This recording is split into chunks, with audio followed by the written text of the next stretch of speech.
저는 지금 방공호 속에서 이 영상을 찍고 있습니다. 지금 머리 위로 미사일이 날아가고 있어요. 떨리는 목소리로 카메라에 이야기 중입니다. 바로 옆에서는 이스라엘 아이가 엄마 품에 안겨 울고 있었고, 천장에서는 먼지가 우수수 떨어지고 있습니다. 한국 언론 최초로 이스라엘 전쟁 현장에 들어온 지 사흘째. 저는 지금 생과 사의 갈림길에서 여러분께 진실을 전하려 합니다. 저는 무사히 한국으로 돌아갈 수 있을까요? 그리고 이 전쟁의 진짜 모습은 과연 무엇일까요?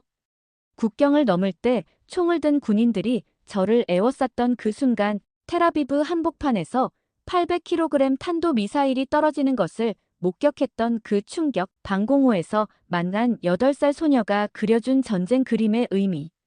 이 모든 것들이 어떻게 한 명의 평범한 기자를 변화시켰는지, 그리고 왜 이 취재가 대한민국 언론사의 길이 남을 역사적 순간이 되었는지를 지금부터 들려드리겠습니다.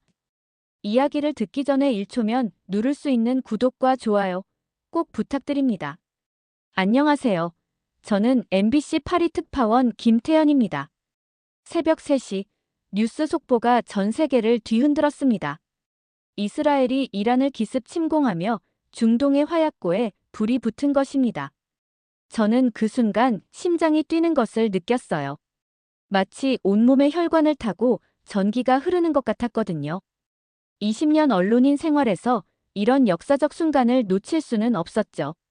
책상 앞에 앉아 밤새 들어오는 속보들을 정리하면서 한 가지 생각에 사로잡혔습니다. 우리나라 시청자들이 외신 보도만 보고 있을 수는 없다. 한국 언론인으로서 현장의 진실을 전해야 한다. 제 가슴 속에서 뜨거운 사명감이 끌어올랐어요. 그것은 단순한 직업적 의무감을 넘어서는 마치 조국에 대한 충성심 같은 것이었습니다. 이스라엘의 대규모 공습이 시작되자 이란의 핵시설과 군사기지가 불길에 휩싸였고 민간인 주거지역까지 무차별 폭격당했습니다. 이란도 가만히 있지 않았죠. 수백 발의 미사일과 무인기로 반격에 나섰고 여기에 미국까지 개입하면서 상황은 걷잡을 수 없이 악화되었어요. 뉴스를 보면서 저는 점점 흥분되었습니다. 이것은 단순한 지역 분쟁이 아니라 제3차 세계대전의 서막일 수도 있다는 생각이 들었거든요. 저는 손을 떨며 본사에 전화를 걸었습니다. 부장님, 현장에 가야 합니다. 이건 단순한 국지전이 아니라 세계사를 바꿀 전쟁입니다. 전화기 너머로 들리는 긴 침묵 속에서 제 운명이 결정되고 있음을 느꼈어요. 그 몇 초간의 침묵이 영원처럼 길게 느껴졌습니다. 태연아, 위험하지 않을까? 부장님의 걱정스러운 목소리가 들렸습니다. 하지만 저는 이미 마음을 굳혔어요. 부장님, 저희가 언론인인 이유가 뭡니까? 바로 이런 순간을 위해서 아닙니까? 제 목소리에는 확신이 차 있었습니다. 러시아 우크라이나 전쟁 현장을 2번이나 취재했던 경험이 있었지만 이번엔 뭔가 달랐습니다. 중동이라는 복잡한 정치적 상황, 그리고 핵무기까지 거론되는 위험천만한 상황. 하지만 제 마음속에는 한국 언론인으로서의 자부심이 활활 타오르고 있었어요. 우리도 CNN이나 BBC 못지않게 할 수 있다는 생각이 들었거든요. 취재진의 안전을 최우선으로 하되 현장 판단을 믿겠습니다. 부장의 말이 떨어지자 저는 주먹을 불끈 쥐었습니다. 드디어 한국 언론 최초로 전쟁 현장에 뛰어들 기회를 잡은 것입니다. 그 순간 제 앞에는 2개의 길이 보였어요. 안전한 파리에 머물며 외신 보도를 재정리하는 편안한 길과 생명을 걸고 현장으로 뛰어드는 험난한 길. 제 머릿속에는 수많은 생각들이 스쳐 지나갔습니다. 과연 안전하게 들어갈 수 있을까? 현지에서 제대로 된 취재가 가능할까? 혹시 인질이라도 되면 어떻게 하지? 하지만 두려움보다는 설렘이 더 컸습니다. 한국의 언론인이 세계적인 뉴스 현장에서 당당히 취재하는 모습을 상상하니 가슴이 벅차올랐거든요. 문득 어린 시절 보았던 한국 전쟁 다큐멘터리가 떠올랐습니다. 그때 외국 기자들이 우리나라의 참상을 세계에 알렸듯이 이제는 한국 기자가 다른 나라의 전쟁을 취재하게 된 것입니다. 우리나라가 정말 많이 발전했구나 하는 뿌듯함이 밀려왔어요. 저는 즉시 취재 준비에 들어갔습니다. 이스라엘 직항편은 모두 끊어진 상황이었기 때문에 우회로를 찾아야 했어요. 여러 경로를 검토한 결과 요르단을 거쳐 육로로 입국하는 것이 가장 현실적인 방법이었습니다. 하지만 그것도 쉬운 일이 아니었죠. 비자 발급부터 시작해서 현지 코디네이터 섭외, 방송 장비, 운송 허가, 보험 가입까지 해야 할 일이 산더미였습니다. 하지만 저는 오히려 더 신이 났어요. 이런 복잡한 과정을 거쳐서라도 현장에 가겠다는 의지가 불타오르고 있었거든요. 밤늦게까지 각종 서류를 준비하고 현지 상황을 파악하던 저는 문득 창밖을 바라보았습니다. 평화로운 파리의 야경이 펼쳐져 있었지만 며칠 후면 전쟁터로 향할 제 모습을 떠올리니 감회가 새로웠어요. 동시에 조금의 두려움도 스쳐 지나갔습니다. 정말 무사히 돌아올 수 있을까? 하지만 곧 그런 생각을 떨쳐냈습니다. 이번 취재로 한국 언론의 위상을 한 단계 끌어올리겠다는 다짐을 하며 준비를 마쳤더니 가슴 한편으로는 조국에 대한 자부심이 솟구쳤습니다. 대한민국의 기자가 세계 어느 현장에도 당당히 설 수 있다는 것을 보여주고 싶었어요. 마침내 모든 준비가 끝났습니다. 가방을 챙기면서 저는 가족들에게 안부 문자를 보냈습니다. 걱정하지 마세요. 꼭 좋은 소식 들고 돌아올게요. 그리고 마지막으로 거울 속 제 모습을 바라보며 다짐했습니다. 김태현, 이제 너는 단순한 개인이 아니라 대한민국을 대표하는 언론인이다. 절대 부끄럽지 않은 취재를 해오자. 요르단 암만 공항에 도착한 순간 가슴이 두근거렸습니다. 비행기에서 내리자마자 느껴지는 중동 특유의 건조한 공기와 뜨거운 열기. 이제 정말 전쟁 지역에 한 발짝 다가선 것입니다. 공항 밖으로 나서자 중동 특유의 뜨거운 바람이 얼굴을 스쳤고 그 순간 이제 돌이킬 수 없구나 하는 생각이 들었어요. 택시를 타고 호텔로 향하는 길에 저는 창밖 풍경을 유심히 살펴봤습니다. 사막과 현대적인 건물들이 조화를 이루는 모습이 신기했어요. 하지만 동시에 긴장감도 돌았습니다. 여기서 불과 몇십 킬로미터 떨어진 곳에서 전쟁이 벌어지고 있다니. 호텔에 체크인을 하면서 프론트 직원이 저에게 물었습니다. 한국에서 오셨군요. 관광이세요? 아니요, 기자입니다. 이스라엘 상황을 취재하려고 왔어요. 그러자 직원의 표정이 진지해졌습니다. 조심하세요. 요즘 국경 상황이 좋지 않거든요. 저는 우선 이스라엘과의 국경 지역 상황을 파악하기 위해 현지 취재에 나섰습니다. 요르단으로 피난 온 이스라엘 교민들을 만나면서 전쟁의 참혹함을 실감할 수 있었죠. 한 교민은 떨리는 목소리로 집 근처에 미사일이 떨어져서 창문이 모두 깨졌어요. 아이들이 너무 무서워해서 더 이상 견딜 수가 없었습니다라고 말했어요. 그 말을 듣는 순간 저는 가슴이 먹먹해졌습니다. 평범한 가정이 하루아침에 전쟁 난민이 되어버린 현실이 생생하게 와닿았거든요. 동시에 우리나라가 이런 상황이 아니어서 정말 다행이다라는 생각도 들었어요. 며칠간 현지 상황을 면밀히 관찰한 후 마침내 이스라엘 입국을 결심했습니다. 하지만 그 결정을 내리기까지 밤새 고민했어요. 머릿속으로는 온갖 시나리오들이 스쳐 지나갔습니다. 만약 국경에서 입국이 거부되면, 혹시 현지에서 인질이라도 되면, 하지만 결국 언론인으로서의 사명감이 이겼습니다. 그 길은 험난했습니다. 처음에는 중부 국경검문소를 통해 들어가려 했지만 현장은 말 그대로 아수라장이었어요. 새벽 5시부터 검문소 앞에서 기다렸는데 오전 10시가 되어도 문이 열리지 않았습니다. 검문소가 열린다고 했던 시간이 한참 지났는데도 문이 열리지 않더라고요. 저는 그때의 상황을 생생히 기억했습니다. 수백 명의 사람들이 입구에 몰려 항의하는 모습, 여기저기서 터져나오는 아우성 소리. 그 혼란 속에서도 저는 냉정함을 잃지 않으려 애썼어요. 언론인으로서 이런 상황도 중요한 취재 소재라고 생각했거든요. 하지만 내심으로는 초조했습니다. 이렇게 시간만 보내다가 정작 중요한 현장을 놓치는 건 아닐까? 그런 걱정이 머릿속을 맴돌았어요. 그때 옆에 있던 현지인이 저에게 조언해줬습니다. 북부 검문소가 상대적으로 안정적이에요. 거기로 가보세요. 결국 현지인들의 조언에 따라 북부 국경검문소로 향했습니다. 차를 타고 이동하는 이 시간 동안 저는 계속 불안했어요. 혹시 북부도 마찬가지면 어떻게 하지? 하지만 다행히 북부 검문소는 상대적으로 질서정연했습니다. 그러나 거기서도 쉽지 않았어요. 전쟁 상황이다 보니 검문이 최고 등급으로 강화되어 있었고 방송 장비 하나하나까지 모두 꺼내서 검사를 받아야 했습니다. 카메라, 삼각대, 마이크, 심지어 케이블까지 일일이 확인하더라고요. 정말 긴장되더라고요. 당시를 회상하며 말씀드리면 검문관들의 표정이 너무 진지해서 혹시 입국이 거부되는 건 아닌가 하는 생각도 들었어요. 특히 제가 한국인이라서 더 의심스러워하는 것 같았거든요.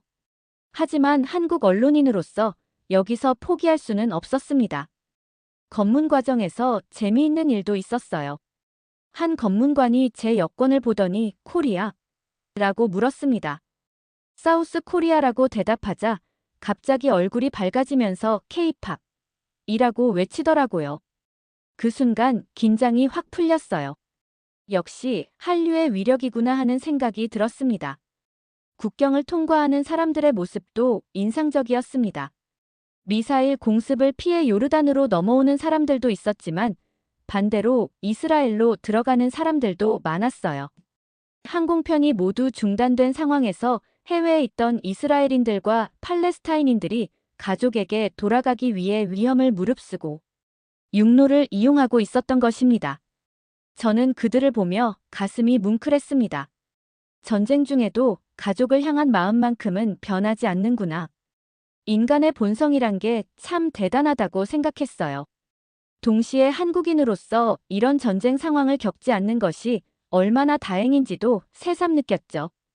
특히 기억에 남는 것은 70대 할아버지였습니다. 지팡이를 짚고 힘겹게 걸어가시는데 손에는 가족 사진을 꼭 쥐고 계셨어요. 손자를 보러 가는 길이라고 하시면서 환하게 웃으시는 모습에 저도 모르게 눈시울이 뜨거워졌습니다.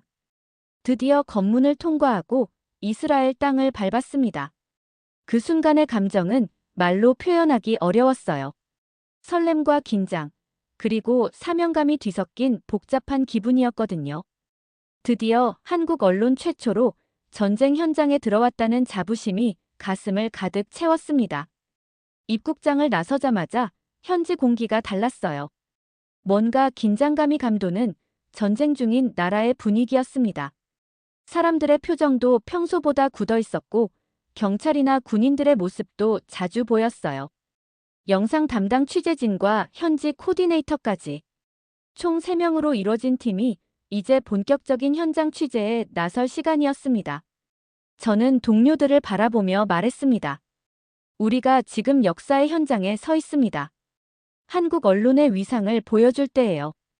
국경을 넘는 그 순간 저는 제가 단순한 개인이 아니라 대한민국을 대표하는 언론인이라는 것을 다시 한번 깨달았습니다.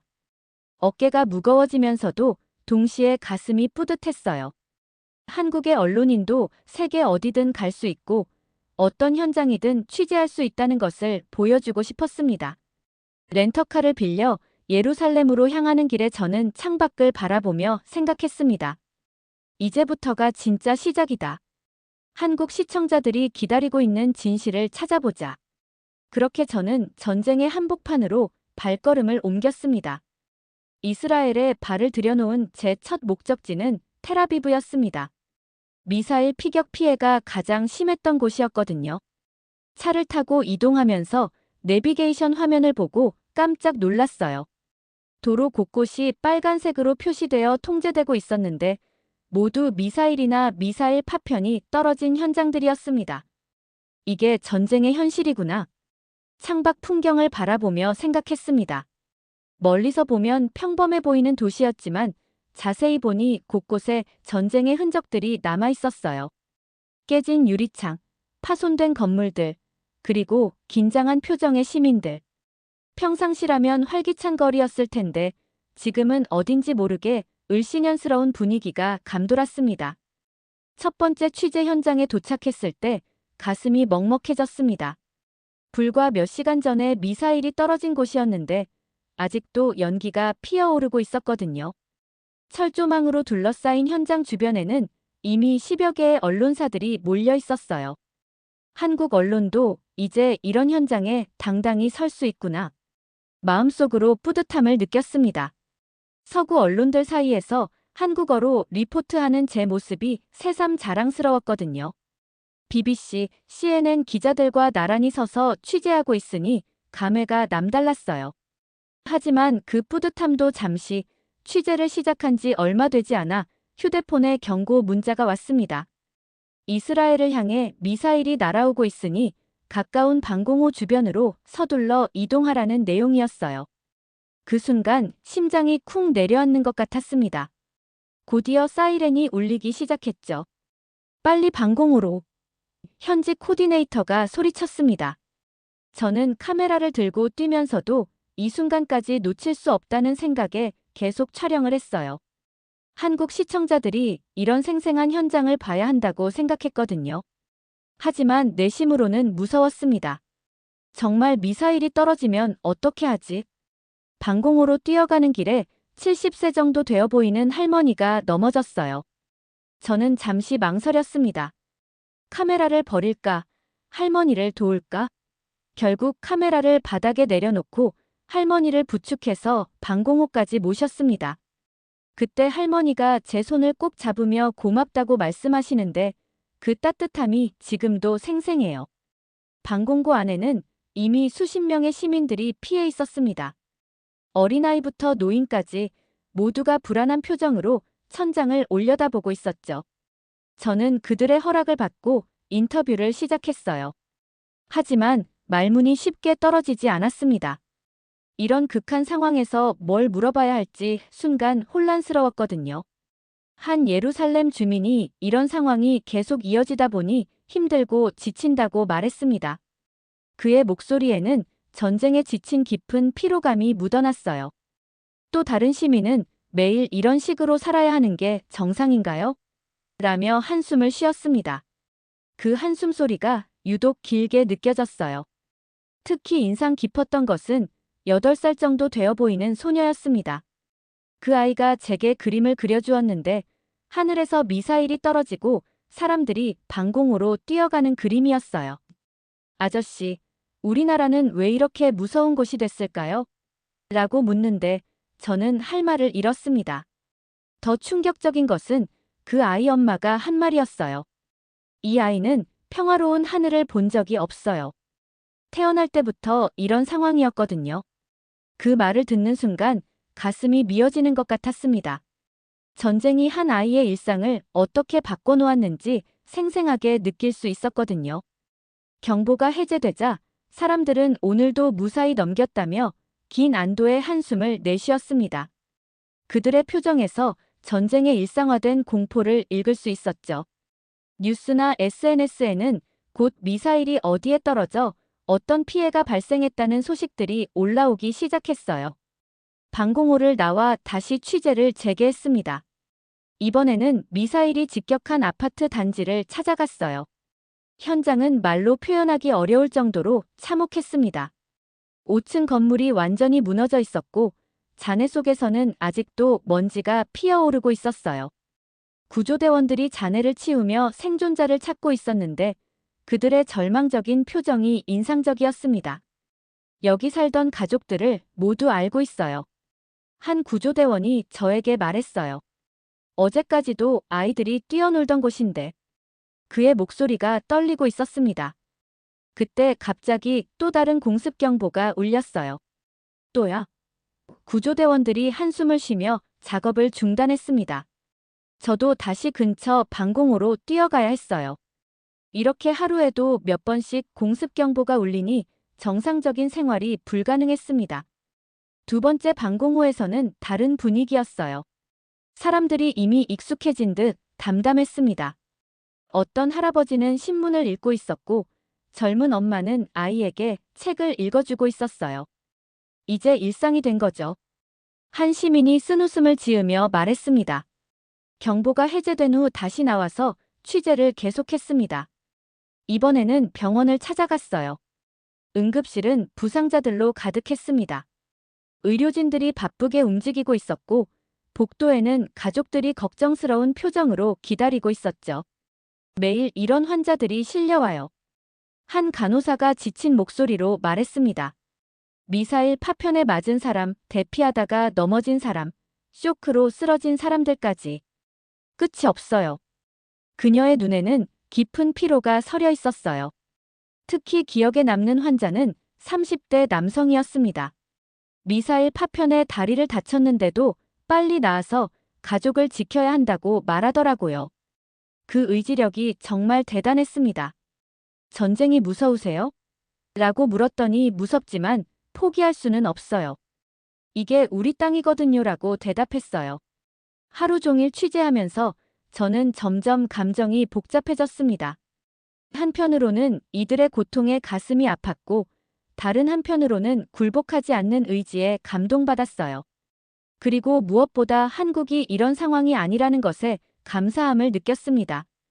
저녁이 되어 호텔로 돌아가는 길에 또 공습 경보가 울렸어요. 이번에는 길거리에서 경보를 들었는데 사람들이 질서정연하게 가까운 건물 지하로 대피하는 모습이 인상적이었습니다. 아무도 당황하지 않고 침착하게 행동하더라고요. 한 카페 지하에서 만난 20대 청년이 말했습니다.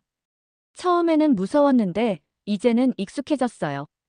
하지만 익숙해진다고 무서움이 없어지는 건 아니에요. 그의 말에서 전쟁에 적응해야 하는 젊은이들의 슬픔을 느낄 수 있었어요. 호텔 방에서 하루 촬영분을 정리하면서 저는 깊은 생각에 빠졌습니다. 과연 이 전쟁은 언제 끝날까? 그리고 이 사람들은 언제쯤 평범한 일상을 되찾을 수 있을까? 동시에 한국 시청자들에게 어떻게 하면 이 현실을 제대로 전달할 수 있을지 고민했어요. 그날 밤 잠자리에 들면서도 계속 긴장했습니다. 언제 또 공습 경보가 울릴지 모르니까요. 하지만 이상하게도 무서움보다는 사명감이 더 컸어요. 이런 귀중한 현장을 한국 최초로 취재하고 있다는 자부심 때문이었을 거예요. 그렇게 텔아비브에서의 첫날 밤이 지나갔습니다. 저는 이스라엘에 머무는 동안 수차례 방공호에 피해야 했습니다. 처음에는 무서웠지만 점차 그곳이 전쟁의 진짜 모습을 보여주는 곳이라는 것을 깨달았어요. 방공호야말로 이 전쟁을 온몸으로 겪고 있는 평범한 사람들의 피난처였거든요. 어느 날 오후 예루살렘에서 취재를 하던 중 또다시 공습 경보가 울렸습니다. 저는 근처 아파트 지하 방공호로 뛰어들었는데 그곳에는 이미 20여 명의 주민들이 모여 있었어요. 노인부터 갓난아기까지 세 세대가 함께 어둠 속에서 떨고 있었죠. 또 시작이네요. 한 70대 할아버지가 한숨을 쉬며 말했습니다. 그분은 이미 이런 상황에 익숙해진 듯 담담했지만 눈가에는 깊은 피로가 서려 있었어요. 젊었을 때도 전쟁을 겪었는데 늙어서도 이런 일을 겪게 될 줄은 몰랐어요. 그분의 말에서 긴 세월 동안 이어진 분쟁의 무게가 느껴졌습니다. 제 옆에 앉은 30대 엄마는 2살배기 아들을 품에 안고 있었어요. 아이는 사이렌 소리에 울음을 터뜨렸고 엄마는 조용히 자장가를 불러주고 있었습니다. 괜찮아, 괜찮아. 금방 끝날 거야. 하지만 그녀의 떨리는 목소리에서는 불안감이 고스란히 드러났어요. 저는 그 모습을 보면서 가슴이 먹먹해졌습니다. 아이에게는 이런 상황이 일상인 거예요. 평화로운 하늘 아래서 뛰어놀 권리조차 빼앗긴 채 말이죠. 우리나라 아이들은 얼마나 행복한지 모르겠구나 하는 생각이 들었어요. 한국에서 오셨다고 하던데 정말 용감하시네요. 한 중년 남성이 저에게 말을 걸었습니다. 한국은 평화로운 나라라고 들었는데 여기는 어떻게 보세요? 저는 잠시 말문이 막혔어요. 어떻게 대답해야 할지 몰랐거든요. 한국도 분단국가라서 전쟁의 위험은 항상 있지만 지금은 평화롭게 살고 있습니다. 제가 대답하자 방공호 안의 사람들이 부러워하는 표정을 지었어요. 평화롭게 산다는 게 어떤 느낌인지 잊어버린 지 오래예요. 한 여성이 쓸쓸하게 말했습니다. 한 고등학생 정도로 보이는 소녀가 저에게 다가왔어요. 기자 아저씨, 우리 얘기를 세계에 알려주세요. 우리도 평범하게 학교 가고 친구들과 놀고 싶어요. 매일 방공호에서 숨어 지내는 게 아니라요. 그 아이의 간절한 눈빛을 잊을 수가 없었습니다. 그 소녀는 계속해서 자신의 이야기를 들려줬어요. 원래는 댄스를 배우고 싶었는데 학원이 문을 닫았어요. 선생님도 군대에 가셨거든요. 17살 나이에 꿈마저 전쟁에 가로막힌 현실이 안타까웠어요. 경보가 해제된 후 저는 그들과 더 많은 이야기를 나눴습니다. 전쟁이 시작되기 전의 일상, 그리고 지금의 두려움에 대해 들을 수 있었죠. 한 할머니는 손자가 군대에 갔는데 연락이 안 와서 걱정이라며 눈물을 보였어요. 그 할머니는 지갑에서 손자 사진을 꺼내 보여주면서 말했습니다. 19살인데 벌써 전쟁터에. 이 나이에 총을 들어야 하는 게 정상인가요? 그분의 떨리는 손을 보며 저도 모르게 눈시울이 뜨거워졌어요.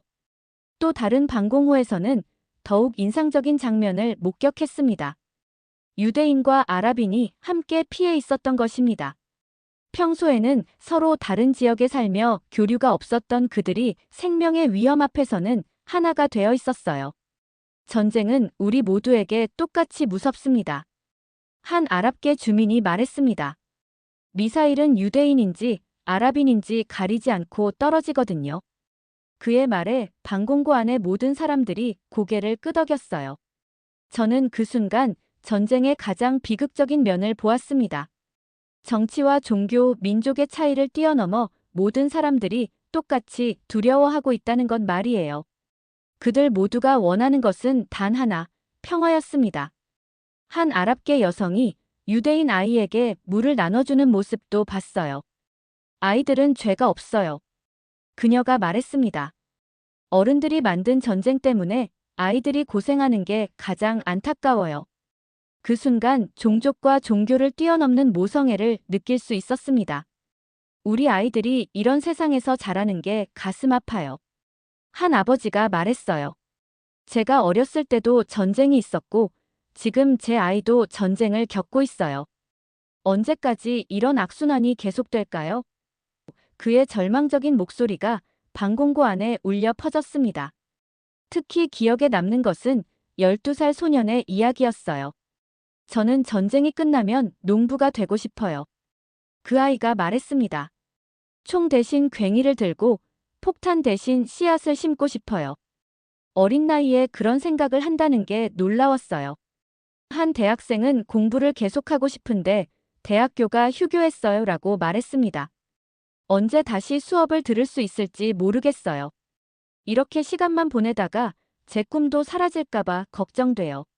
젊은이들의 미래까지 불투명하게 만드는 전쟁의 잔혹함을 느꼈어요. 방공호를 나오면서 저는 깊은 생각에 빠졌습니다. 한국도 분단의 아픔을 겪고 있지만 적어도 일상생활에서 미사일을 걱정하며 살지는 않아요. 우리가 얼마나 평화로운 환경에서 살고 있는지 새삼 깨달았죠. 그날 밤 호텔방에서 취재 영상을 정리하며 저는 다짐했습니다. 이분들의 목소리를 반드시 한국에 전하자. 그리고 우리나라의 평화가 얼마나 소중한지도 함께 알리자. 방공호에서 만난 사람들의 얼굴이 하나하나 떠오르면서 가슴이 뭉클해졌어요. 그렇게 또 하루가 지나갔습니다. 이스라엘 취재 4일째. 저는 가장 참혹한 피해 현장으로 향했습니다. 텔아비브 바트얌에 떨어진 이란의 800kg급 탄도미사일 피격지였어요. 현장에 도착하자마자 저는 말문이 막혔습니다. 마치 거대한 지진이 일어난 것처럼 건물들이 무너져 있었거든요. 61채의 건물이 무너지거나 파손됐고 10명이 숨지고 200여 명이 다쳤습니다. 현지 관계자의 설명을 들으며 저는 카메라를 돌렸어요. 우크라이나 전쟁 현장도 2번이나 취재했지만 이렇게 집중적인 피해를 본 적은 처음이었습니다.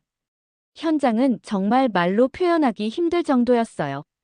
5층짜리 아파트가 완전히 무너져서 거대한 잔해 더미가 되어 있었고, 주변 건물들도 창문이 모두 깨지고 벽면에 균열이 가 있었습니다.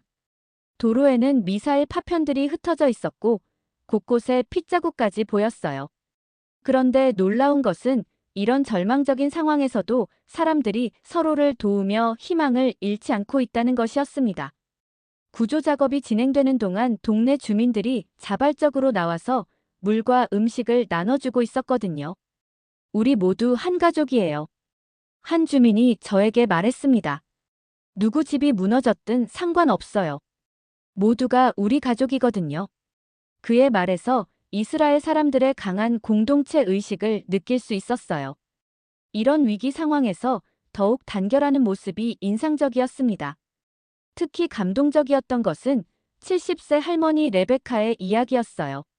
미사일이 떨어질 때 방공호에 있던 그녀는 폭발음과 함께 엄청난 진동을 느꼈다고 했습니다.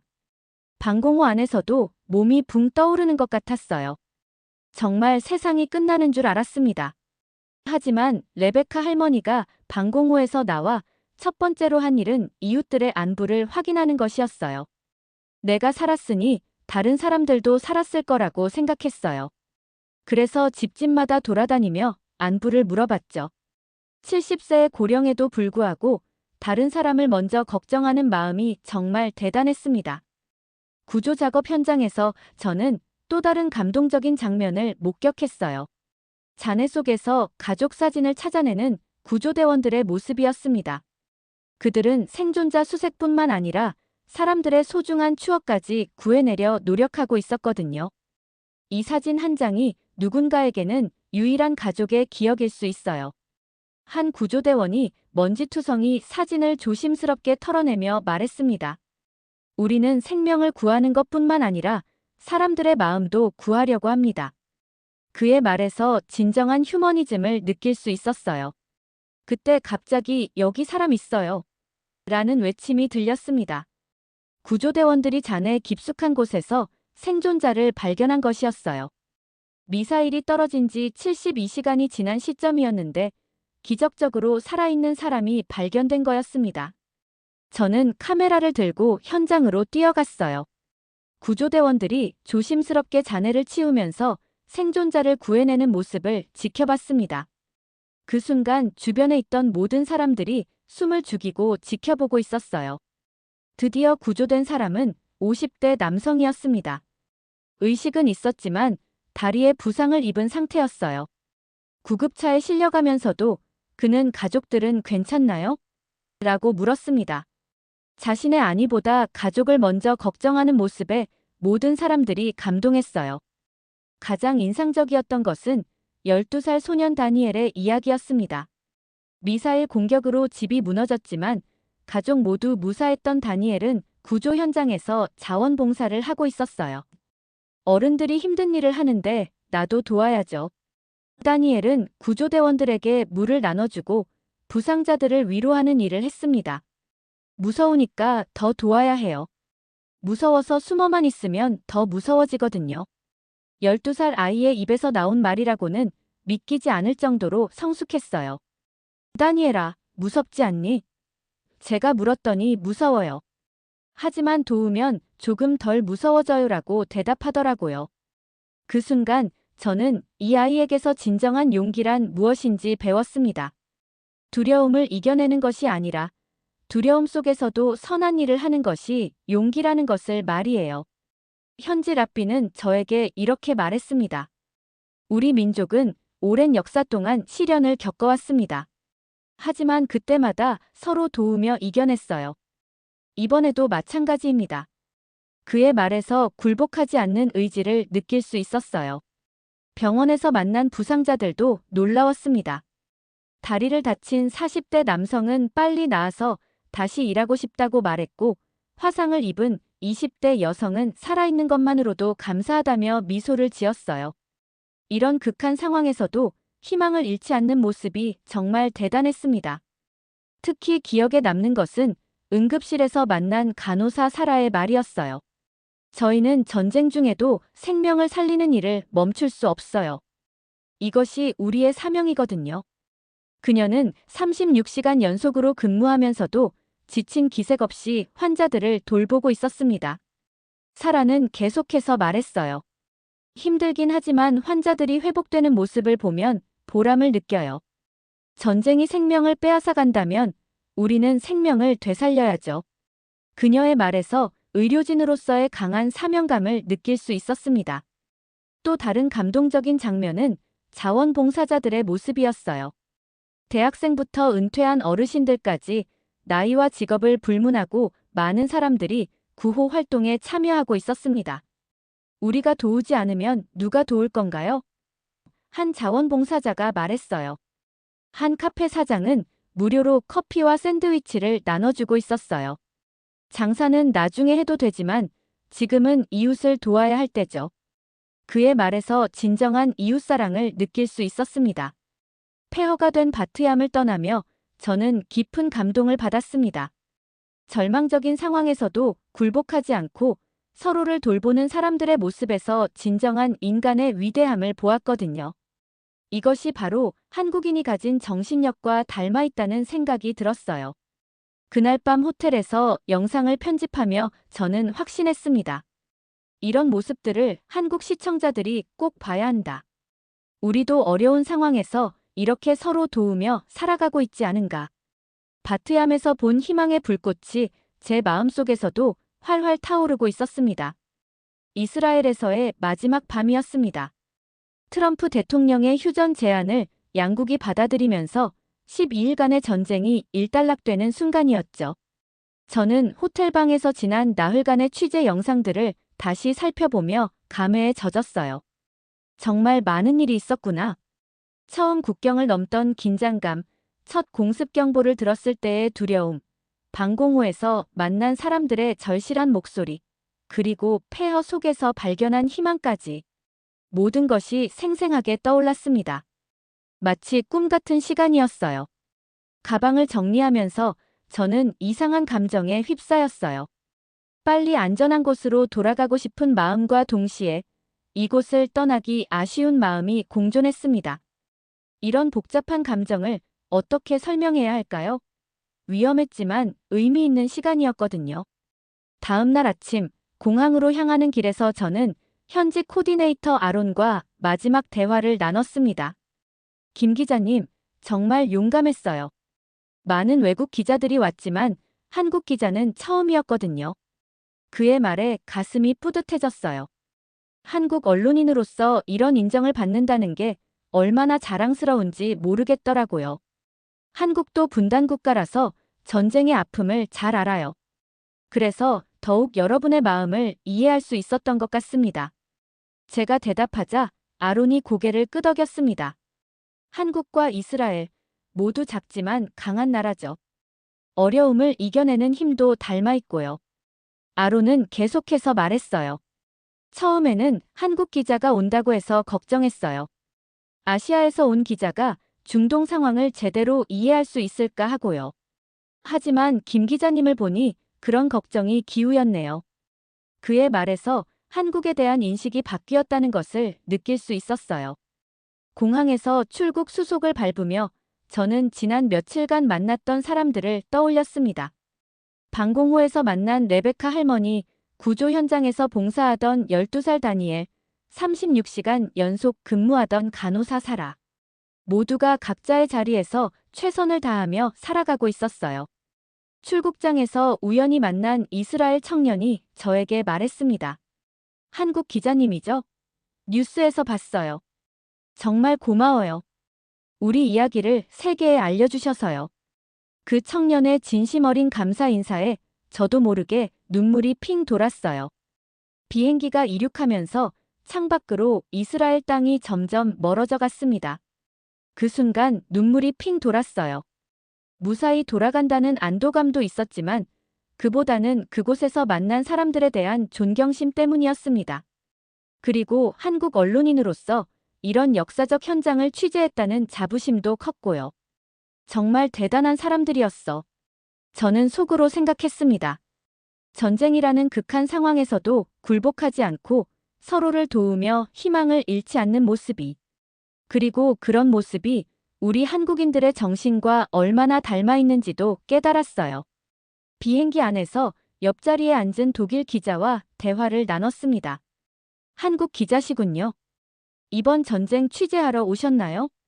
네, 한국 언론 최초로 현장 취재를 했습니다.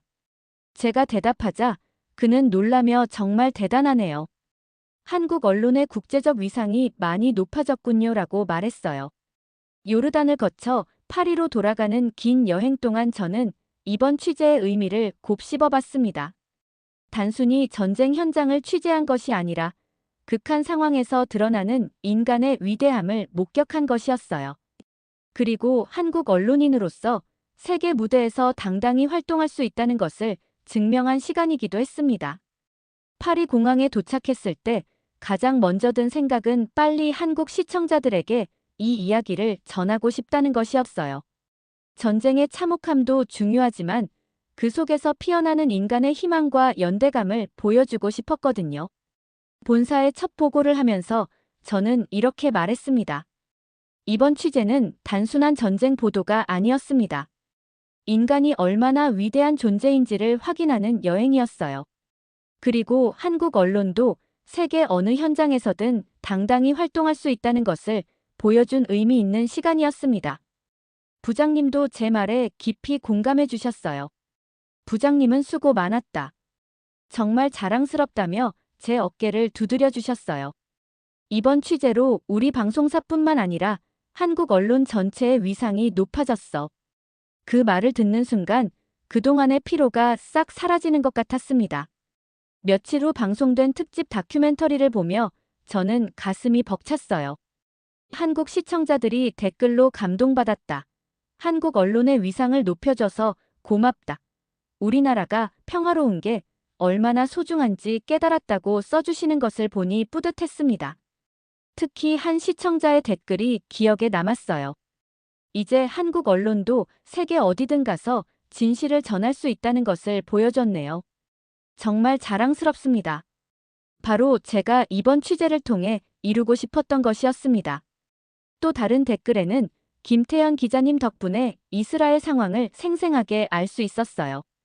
우리나라 기자가 이렇게 용감하다니 놀랍네요라고 적혀 있었어요. 이런 반응들을 보며 저는 이번 취재가 정말 의미 있었다는 것을 확신했습니다.